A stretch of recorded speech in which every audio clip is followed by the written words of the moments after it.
Ever just, look up at night and wonder if we're really alone out here? It's a fundamental question, isn't it? Totally. And, well, there's some fresh buzz right now, potential signs of life, maybe, on an exoplanet called K218b. Exciting stuff coming from the James Webb. But that's not the only big story we're digging into. Closer to home, we've also got this significant clash between Harvard and the Trump administration. Yeah, two very different arenas, but both raising some fascinating questions. So get ready. We're going to unpack both the cosmic possibilities and the academic principles and figure out why this all matters. Sounds like a plan. It's this contrast. It's really interesting. Yeah. Searching the universe versus defending institutional values right here. Okay, let's start with K218b, the Cambridge team, using Webb. What exactly did they find? I heard something about DMS. That's right. They detected dimethyl sulfide, DMS, and also possibly dimethyl disulfide, DMDS, in the planet's atmosphere. Right, and why are those specific gases a big deal? For us non-experts. Well, here on Earth, DMS especially is overwhelmingly produced by life. Phytoplankton in the oceans, mostly. So finding it out there, it's a very strong hint. A potential biosignature. A biosignature. Okay, so not like definite little green men, but a chemical clue. Exactly. It's a clue, perhaps a strong one, but we need more data. It's possible, though less likely, these molecules could be formed by some unknown non-biological process. We need to be cautious. Makes sense. So finding the smoke, but need to confirm the fire, basically. Is there a timeline for checking this out further? Yeah, the researchers themselves are talking about maybe the next year or two.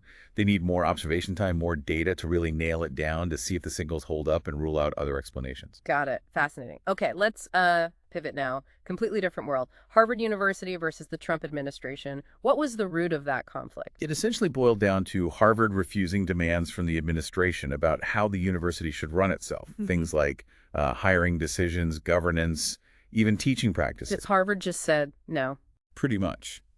They stood their ground, citing principles of academic freedom. The idea that universities need independence to pursue research and teaching without outside interference or censorship. And the administration's reaction wasn't exactly subtle, was it? Not at all. They moved to freeze a very large amount of federal funding, something like $2.2 billion. And they publicly accused Harvard of having, well, political bias. Wow. Okay. But Harvard wasn't entirely isolated in this, right? Did they get support? Oh, yes. Significant support, actually, from students, faculty, alumni. Even figures like Barack Obama spoke up, emphasizing the need to protect academic independence from, government pressure. And it didn't stop with just the funding threat, did it? It seemed to escalate. It did escalate. The administration threatened to revoke Harvard's ability to enroll international students. That's a huge deal for any major university. Huge impact, yeah. And there was something about Homeland Security, too. Right.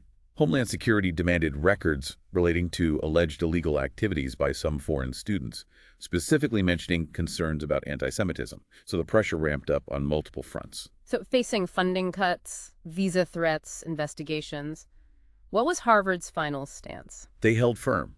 They reiterated they wouldn't compromise their institutional independence and argued there was simply no legal basis for stripping their tax-exempt status, which was another underlying threat.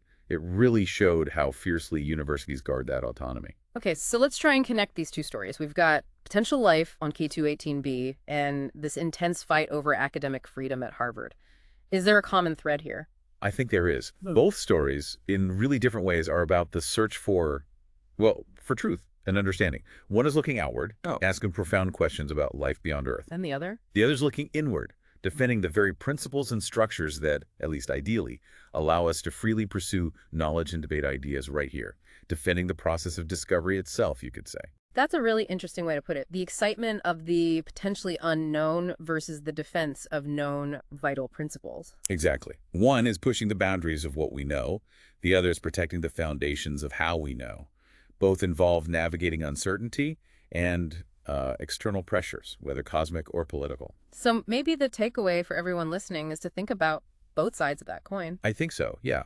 Consider the massive implications. If we do find life elsewhere, how would that change things?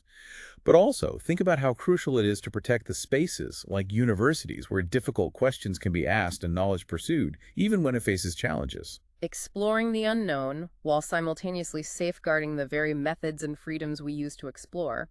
Something to definitely mull over.